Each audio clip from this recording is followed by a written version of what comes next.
Hello guys, in this tutorial you will learn how you can insert a table into your notes in the Obsidian Notes application. So let us guide you through this.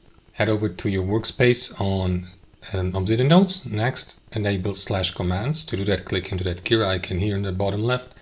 Navigate to Core Plugins, scroll down and enable /commands here. Next, navigate to the given node within your vault. Click into the text field here.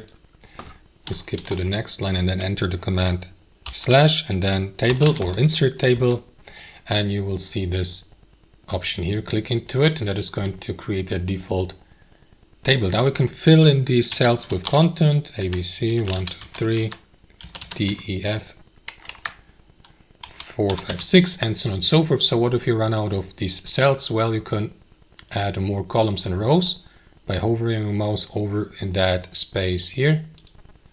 Click into it, into the plus button to add more rows or columns.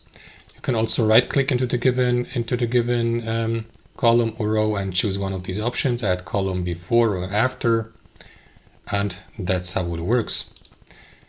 You can also highlight the entire table, right click into it, and then, for example, delete cells, clear cells, or apply a formatting, like for example bold, italic letters, and so on and so forth, guys. That's how it works. Thanks for watching, and I'll see you next time.